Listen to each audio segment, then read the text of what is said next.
என் அன்புக்குரிய மக்களை வணக்கம். மனிதனுடைய வாழ்க்கைக்கும் பெயருக்கும் சம்பந்தம் உண்டா அப்படின்னு கேட்டிங்கன்னா நிச்சயம் உண்டு. இந்த உங்களை அடையாளம் காணக்கூடிய உங்களுடைய பெயரானது மிகப்பெரிய மாபெரும் சக்தியாக அமைவது என்பது மிக சிறப்பாக இருக்கணும்.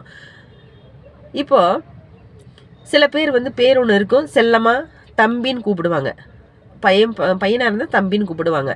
பெண்களாக இருந்தால் அம்மு, பேபி, இந்த பேர்லாம் நீங்கள் நோட் பண்ணி பாருங்கள். அம்மூனெல்லாம் இருந்துச்சுன்னா அவங்களுடைய திருமண வாழ்க்கை என்பது அல்லது திருமணம் லேட் ஆகும்.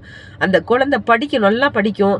ஆனால் பார்த்திங்கன்னா அந்த குழந்தையுடைய வளர்ச்சி திருமண வாழ்க்கை என்பது சற்று குறைவாகத்தான் இருக்கும். நல்ல அறிவாற்றலாக இருக்கும். ஆனால் இந்த அம்மு என்பது நம்ம அவாய்ட் பண்ணுறது ஒரு நல்லது. அதே மாதிரி தம்பின்னு கூப்பிடுறீங்கன்னு வச்சுங்க, ஒரு தம்பின்னு ஒரு செல்ல பேர் வச்சு கூப்பிட்டேன் அப்படிங்கன்னா, அந்த தம்பி அப்படிங்கிறது திருமணத்திற்கு முன்னால் தன்னுடைய சகோதர சகோதரி அம்மா அப்பா மேலே அவ்வளோ பாசம், தன்னுடைய உற்றார்கள் உறவினர்களோட அவ்வளோ பாசமாக இருப்பாங்க.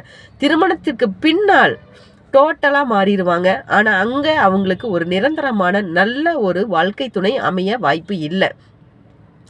அப்போது அந்த பேர் நீங்கள் செல்ல பேர் கூப்பிட்டா கூட அந்த பேருக்கு ஒரு உயிர் இருக்கணும். இப்படி இந்த நியூமராலஜியை பற்றிய பதிவுகளை நம்ம மீண்டும் பார்க்கலாங்க.